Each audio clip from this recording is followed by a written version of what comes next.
What we saw at the Olympics was exactly that. It was like a manifestation of what's happening in living color, what's happening in our culture. Lilith found him, and being charmed with his beauty, went and lay by his side. And there were begotten from her demons, spirits. Lilith, or Lilitu, was thought to be a demon that comes at night and takes the wind or the breath away from children. This is absolutely insane, super demonic slash creepy slash weird. This all took place in France where they had this weird statue of Lilith. Very, very crazy. It's almost like they have this idea in worshiping something that is opposite of what God has created. And super weird stuff. So we're gonna be reacting to this. And then we're gonna go to Dr. Michael Heiser, explain who exactly Lilith is and where she comes from. Let's get into it. But this is all apparently taking place in France. Super creepy.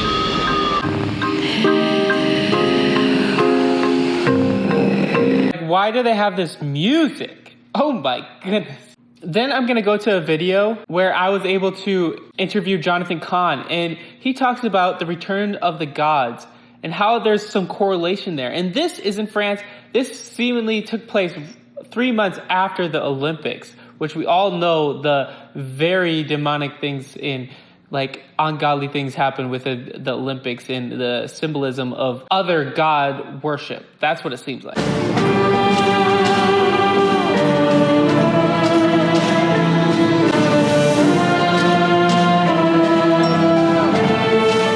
So many people are there. It's like idolization of darkness.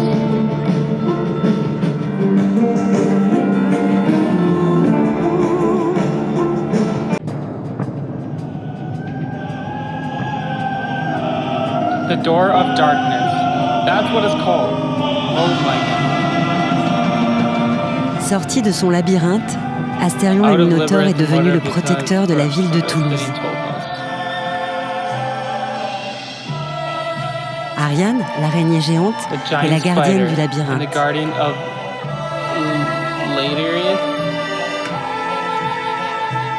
Creepy. Libérée des enfers, Lilith, la femme scorpion, Lilith, the scorpion. See, that's what's crazy. Wanders from town to town in search of damned souls. That is creepy. It says Lilith, the scorpion woman, wanders from town to town in search of damned souls. What the? À la recherche d'âmes damnées.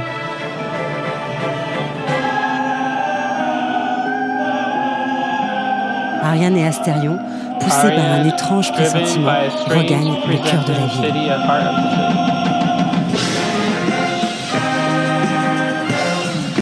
Shooting fire up.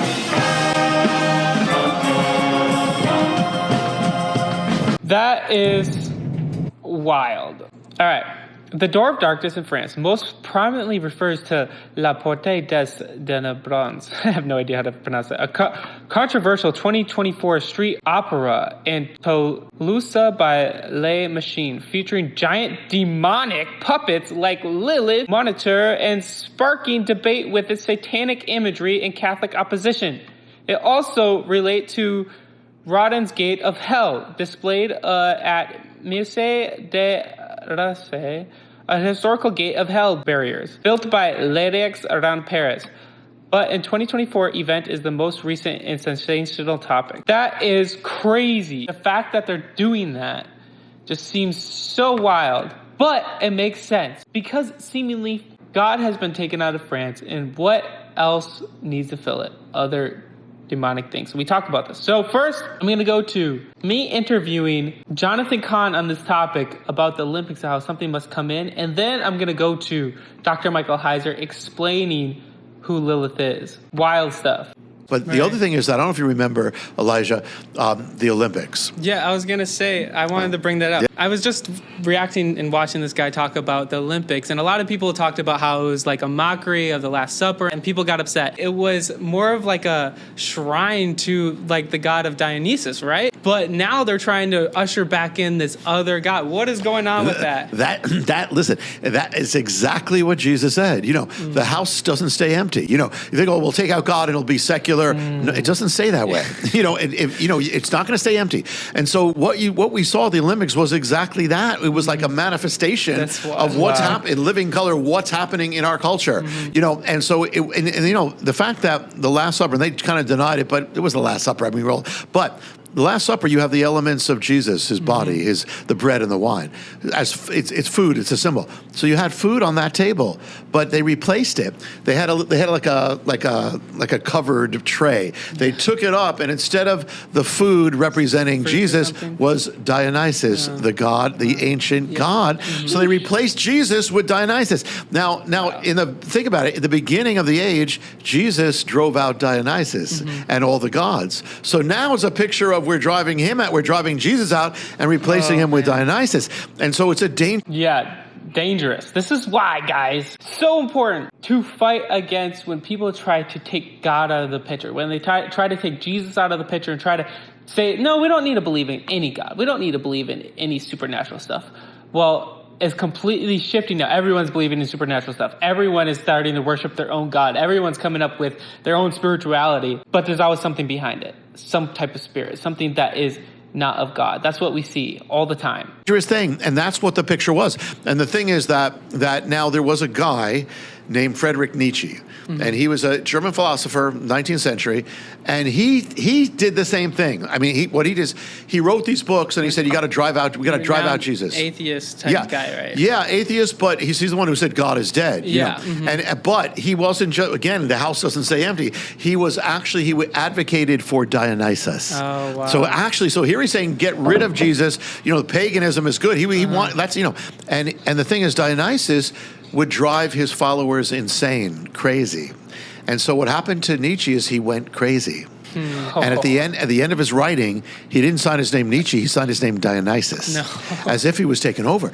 And the thing is but his writings lived on. And the one who picked up his writings was Adolf Hitler. Wow. And the Nazis. And they followed Nietzsche, and look what happened, because they did what he did, and so look what happened. And so what you saw at the Olympics is, it's showing exactly, they had no idea what they were doing, but it shows exactly the problem. That's how dangerous this is. That's what we're dealing with. That's the warfare. Yeah. But what you saw in India, but it's not just India, it's the world, because these spirits don't die and they don't stay put. So now it's even more dangerous for a culture that has known God that has turned away. So that is setting the stage of where. Yeah. And I'm pretty sure France was a pretty heavy populated country of religion. Yes, Christianity, especially Catholicism, is significantly declining in France in terms of regular practice significance. France lost its Christian majority status between 2010 and 2020. Wow. While atheism is high, many non-religious French people still hold spiritual beliefs reflecting deep secularization, but also ongoing religious search. Falling adherence. Catholicism is shrinking, with a 2023 survey showing only 25% of French adults aged 18 to 59 identify as Catholic, down from 43% in 2008. Wow. 25%. 40 to 55% of the French population identifies as having no religion, the largest group, though many hold some spiritual beliefs. 50%, but then they're over here having this demonic rituals. Like, what's up with that? Why have that if they don't believe in any supernatural thing?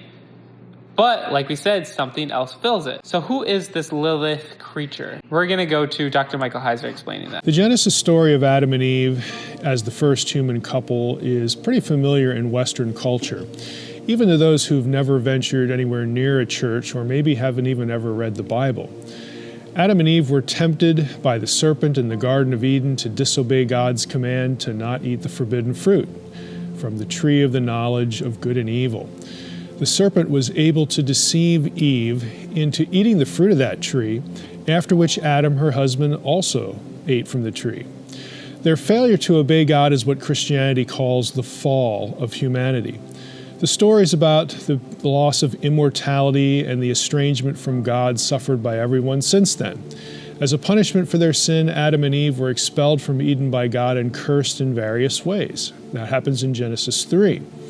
Adam and Eve went on to have children after they were expelled from Eden, the first of which were Cain and Abel. We read about them in Genesis 4. Cain wound up murdering his brother, and God's response was to drive Cain away from his family. So the characters of Genesis 2 through 4 are pretty unambiguous. We have Adam, Eve, Cain, and Abel. It's kind of shocking then when you come across ancient Jewish writings that give Adam another wife, specifically a woman named Lilith.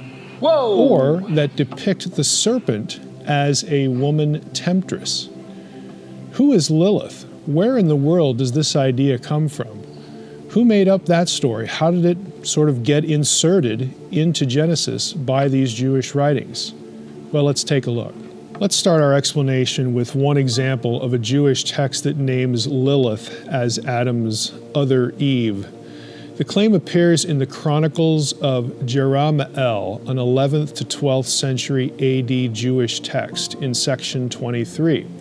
It reads as follows: "Know and understand that when Adam was separated for 130 years from Eve, he slept alone, and the first Eve, that is Lilith, found him, and being charmed with his beauty, went and lay by his side. And there were begotten from her demons, spirits, and imps." What? From Lilith, they think that they created demons. That's what's so messed up. That is the origin of what they're trying to do. Lilith's trying to take their souls. Like, if you just think that they're just doing it to get people to talk about it and be scary or unhinged or, on the edge to be cool. But there's a spirit behind that in some way, shape, or form. Yeah, I get it. People don't understand. They don't know what they're doing all the time, but the spirits do. Thousands and myriads. And whomever they lighted upon, they injured and killed outright, until Methuselah appeared and besought the mercy of God. Unquote. Methuselah? Now, what's going on here? The first Eve was a woman named Lilith who gave birth to demons. The short answer to the questions raised here is that early Jewish rabbis saw, or imagined, problems in the stories of Genesis and took it upon themselves to fix them. Several examples are pertinent to our topic. The earliest material involving insertion of an alternate wife for Adam in the Genesis stories is the Jewish Talmud. It helps to know what the Talmud is, though. The Talmud is basically a commentary on something called the Mishnah. So, what's the Mishnah? Well, the Mishnah is an early 3rd century AD collection of religious regulations or laws and beliefs that are the foundation of what would become known as Rabbinic Judaism, which is a medieval thing. The Talmud is a commentary on those regulations and beliefs that some rabbis had, again, in late antiquity and the early Middle Ages on through the Middle Ages. So the Talmud is essentially a collection of rabbinic opinions and ideas. So what we have here in relation to our topic is a book of rabbinic ideas and speculations, one of which was the opinion that Adam had another wife. Now, this idea isn't in the Bible at all. It's just rabbinic commentary and speculation. Now, we could say just because the rabbis had a thought doesn't mean that the thought is true, and in this case, certainly doesn't mean that the thought is biblical, or I would add, doesn't really mean that the idea even makes sense. It just tells us, in this case the Talmud, that at least one or two rabbis had this idea floating around in their heads. Not only is this a book of opinions, again referring to the Talmud, and speculation, but it originated over 1,000 years after the Bible, the Hebrew Bible, was written. That's a full millennium. The Mishnah is a... When people are out here saying, what I don't like is, there was another woman named Lilith, and that's who Eve married. I mean, that's who Adam married. And they start spreading that as truth. I think that becomes a problem. But it's a whole nother issue when people start creating this Lilith creature as in someone to worship.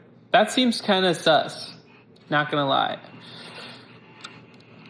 I think the enemy wants you to create things no matter who it is, no matter what it is. If it replaces God, that is something that is not okay. That is something I would say demonic, or not demonic. You know, like I don't think every time there's like some evil spirit like infiltrated it. But if it's not of God, it's against it. 3rd century AD document. That's roughly the 200s AD. And again, that is a full millennium after Genesis had been composed and put together. At least that much. It could be more. I'm trying to be conservative here and go with sort of critical academic thoughts about when Genesis was written. If Moses wrote it, or at least part of it, it's more than a millennium later that we get the Talmud speculation. So consequently, when the Talmud speaks of Lilith in the Genesis stories, she is simply made up. She is a fabrication. She's an opinion of rabbis living over 1,000 years after Genesis was written. If you wrote something today and someone added a thought to it 1,000 years from now, would it be true? That's kind of absurd. Now, it's one thing to look at the Talmud and perhaps read some of its content and say, boy, there's just a lot of stuff in here that's made up. Well, that's what the Talmud is. It's a collection of rabbinic opinion and speculation.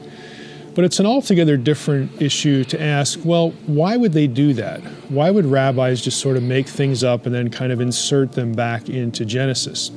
Well, the short answer is they thought they were helping.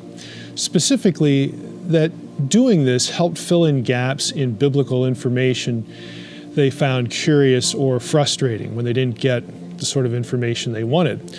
For instance, the rabbis thought that a second, earlier wife was needed in the Genesis story to explain the origin of evil in God's world. That's crazy. The reasoning went like this. Since Eve was deceived, and this is an assumption, she and Adam were in a perfect environment, Eden. Some Jewish interpreters thought that human evil's origin could only be attributed to Cain's later murder of his brother, not the episode with the serpent. Again, what Cain was doing was actually intentional evil, whereas Eve had only been deceived. Now, these assumptions were followed by another. If Cain was to blame, then demons must have prompted him to do his wicked deed. In other words, they needed an external evil, or so they thought, to explain what Cain wound up doing and introducing evil into God's world. Now, the rabbis proposed various theories as to the origin of demons to explain how these agents came into being. And this is where the rabbinic invention of Adam and Eve's 130-year separation becomes relevant. I alluded to that a few moments ago.